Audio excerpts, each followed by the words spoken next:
Il y a une mitzvah qui est tout à fait, a priori, incompréhensible. La dernière, l'autre Ahmod, tu ne dois pas avoir envie de ce qui n'est pas à toi. On peut dire ne vole pas, on peut dire ne tue pas, ça je peux me retenir. Mais de ne pas avoir envie, je vois une belle Ferrari devant la porte, ben, je sais pas, ouais, j'ai pas le permis, ça va, ça me dérange pas, mais imagine, tout le monde a envie. Quelque chose mon copain, il a fait un bon chidour, bon rabat même, et moi, ouais, tout le temps, on est tous jaloux. Comment la Torah peut dire ne sois pas jaloux? L'autre Tahmod, l'autre Itave. Oui, Jacob, Shamov, Diouécha, une fois c'est marqué l'autre Tahmod, l'autre Itave. Même pas voir la Tava. Qu'est-ce qu'elle veut la Torah? Comment la Torah, qu'est-ce qu'elle attend de nous? À quel point on ne peut pas être des morceaux de bois? J'ai envie. Alors, Even Ezra nous explique, c'est très célèbre, un homme doit savoir qu'Akadosh Borou s'occupe de toi et de chacun. Il n'y a pas deux personnes égales. Il y a des personnes qu'Akadosh Borou, il veut qu'ils se marient à 20 ans. Il y en a qu'Hachem, il veut qu'ils se marient à 30 ans. Shrakushia, Akadosh Borou, il sait ce qu'il fait. Alors, ne doit pas te comparer aux autres. Pourquoi lui, il a une voiture et moi, je dois aller à pied? Pourquoi lui... Chaque fois que je vois des Bachurim font du stop à la... C'était l'autre Tahmod, ouais, pourquoi il a une voiture? Moi, je dois aller à pied, qu'ils s'arrêtent, qu'ils me prennent. Oui, Hachem, t'as pas donné de voiture, tu vas à pied, c'est tout. Pas de raison. Oui, c'est pas justifié. Et chaque chose, Akadosh Baruch Hu, il gère le monde, il n'y a pas deux personnes égales, chacun est né avec son, comment on appelle ça, son capital génétique, comme ça on appelle ça chez vous? Oui, chacun il est né avec... Akadosh Baruch Hu a créé tous les gens autrement, il n'y a pas deux personnes pareilles. Alors ils ont tous un autre programme. Alors ne regarde pas ce que les autres ils ont. L'autre Ahmod, ça vient du fait qu'on croit que la vie c'est un match, il faut que je me batte, il faut y arriver. Il faut y arriver à Rouchaniout. Mais le reste, ça colle bidei shamayim. La Gashmiut, ça colle bien, que de jouer fixé pour chacun son programme. Quand tu te maries, quelle voiture tu auras, quelles chaussures que j'aurai, c'est pas la peine de regarder, lui il a des Nike et moi je dois me promener avec des Crocs, c'est pas normal. Rien de normal n'est pas normal. Ne compare pas vie avec ce qu'Hachem te donne. Dans tout. Et des fois, Hachem il donne beaucoup, et c'est un Isayon. Des fois, Hachem donne peu, c'est un petit Isayon. Chacun a son programme. Donc, toute la question, c'est de l'autre Ahmod et Ibn Ezra, c'est parce qu'on croit qu'on est livré à nous-mêmes. Celui qui vit avec une émouna, il sait qu'Hachem gère le monde, laisse faire. Si tu regardes les autres, ça t'intéresse. Alors ici, je voulais lire avec vous, les Mouna Obitachon du Chazon Ish, il parle de ce problème-là, dans une certaine mesure. Un homme, qu'est-ce qu'on appelle un homme équilibré? Je vais paragraphe 11 du premier chapitre du Mouna Obitachon du Chazon Ish, quelques lignes, mais vraiment magnifiques. Yesh ish mit ave le etiv le zulato. Il y a des gens qui ont une ta'ava. Quelle ta'ava? De rendre service est utile. Ça, c'est mon bonheur. Je suis content quand j'ai pu être utile dans ma journée. J'étais rendu service. Dans un tosot, dans la salle à manger, dans la chambre, on peut toujours rendre service. Hipoksho imreye ou lo, le chedvat lev. Rencontrer quelqu'un, ça me fait plaisir.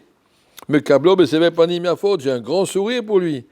Chared ou la ilokala et la matara, le firou arreu. Je dis du jour, peut-être je n'ai pas fait plaisir, je n'ai pas bien compris ce qu'il voulait, chacun est différent, il faut se mettre à son niveau, à son style.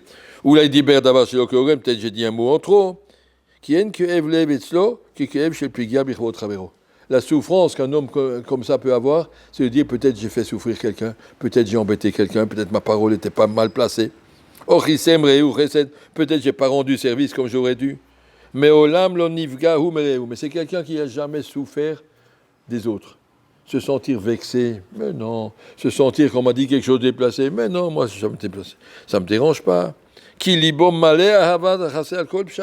Son cœur est plein de ahava pour chaque juif.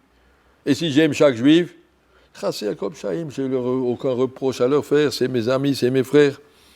Vous mourran merosh le kabel be'ahava ne'emana petsaim ou nezifot shechalek leroeu.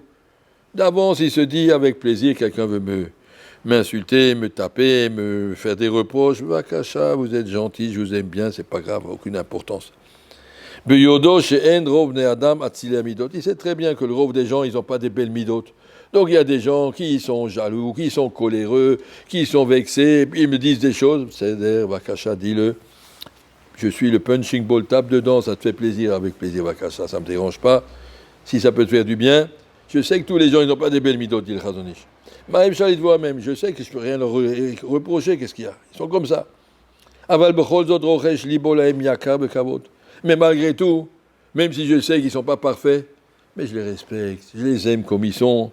En belibo irurim raim, en zilzul bekavod abriot. Il n'y a pas dans son cœur des mauvaises pensées en se disant, ouais, c'est un pauvre type. On dit, non, le respect de chacun. Qui tafnouker, nefesh mefankim et balehem, liot meshamesh, le manatov amalé. Le bonheur d'une telle personne, c'est de dire, je peux être utile à quelqu'un, je peux être utile, Baruch Hashem. Moi, j'ai pas de problème. Eux, ils ont des problèmes. Lui, il est jaloux. Lui, il est vexé. Lui, il est susceptible. Ouais, c'est Baruch Hashem, je sais pas tout ça. Je peux essayer de l'aider. Mais j'ai pas besoin de me sentir touché par eux. Je me compare pas avec les autres. Ça fait qu'on a voir les choses de deux aspects différents. Je me juge moi d'une certaine façon. Je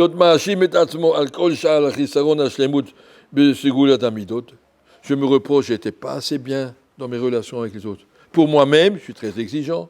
Et pour les autres, de l'autre côté, les autres, bah ouais, ils sont comme ils sont très bien comme ils sont. Kadosh Boum les a envoyés comme ça. Même s'ils sont. Même s'ils ont. J'ai beaucoup à le reprocher. Je raconte juste une histoire pour finir, une histoire que j'aime beaucoup, peut-être j'ai déjà racontée. Steinman raconte qu'une fois, quand il était Bachour à Vilna, à Brisk, pardon, il y avait là-bas un grand Dayan, j'ai oublié maintenant son nom, ça m'échappe. J'ai oublié, le Dayan de Brisk. Et le shamash du Dayan lui a dit, aujourd'hui je ne peux pas être là, tu peux me remplacer. Ça veut dire quoi me remplacer? Il dit, Rav Steinman, c'est Bachour encore, Rav Steinman. Et le Rav, il termine le Beddin le soir. Tu prends le Rav à la main, tu l'accompagnes à la maison, il habite 2 maisons plus haut, tu montes 2 étages et tu le ramènes chez lui, c'est tout. Bon, ben avec plaisir. Donc le soir, il va là-bas au Beddin, le Rav a terminé ses séances au Beddin, il prend le Rav. Il y a un monsieur qui arrive, un monsieur un peu déséquilibré, il dit, Rav, dites-moi, je peux me marier, vous pensez? Oui, bien sûr. J'ai le droit de me marier? Oui. Je veux vous l'entendre de votre bouche. Dites-le avec la bouche. Alors le Rav lui dit, oui, tu peux te marier. Et le bonhomme, il revient. Rav, est-ce que je peux me marier? Il dit, oui. Mais vous pensez que je peux me marier? Oui. Alors dites-le avec la bouche. Make Hassenhoben, peut te marier. Rav Rimmel, il s'appelait. Après, il continue. Il ne l'a pas lâché. Depuis le Beddin, il ne l'a pas lâché jusqu'à la maison. Il l'a accompagné jusqu'à la maison. Le Rav est rentré à la maison. Il est resté avec le Rav. Après, le Rav voulait aller manger. Il restait avec le Rav. Il a répété, dites-moi avec la bouche, je peux me marier? Oui, oui, oui. Jusqu'à ce que le Rav est rentré dans sa chambre pour dormir. Alors, le monsieur est parti. Alors, Rav Steinman a dit aux gens de la famille, et vous le laissez rentrer comme ça tout le monde? Il dit, mais il vient tous les jours. Ça fait 1 mois qu'il est là tous les jours, il ne nous lâche pas. Mais le Rav, il dit rien, il ne s'est pas mis en colère. Si une seule fois, il s'est mis en colère. Quand on lui a dit, ce monsieur, ça suffit, sortez, il s'est mis en colère sur nous. Si Akadosh Baruch Hu l'a envoyé, c'est qu'il a besoin de moi. S'il a besoin de moi, je suis là. La seule fois où le Rav s'est fâché. Je suis là, au service des gens. Et comme ça, Rav Steinman a appris qu'est-ce que c'est Avad Abrios. Ce que je viens de vous lire dans le Chazon Ish, ça existe chez des gens de Sadikim comme ça. Et de savoir qu'Akadosh Baruch Hu a créé des gens qui sont disponibles pour tout le monde, à toute heure du jour. Bezrat Hashem, qu'Hashem nous apprenne ces qualités-là. Rav Steinman, j'ai connu un Français qui est venu de je ne sais pas où, de Netivot, de Ofakim, je ne sais pas, du sud, très loin de Beersheba. Un soir à 11h moins le quart, il a toqué à la porte de Rav Steinman, j'ai une question à vous poser.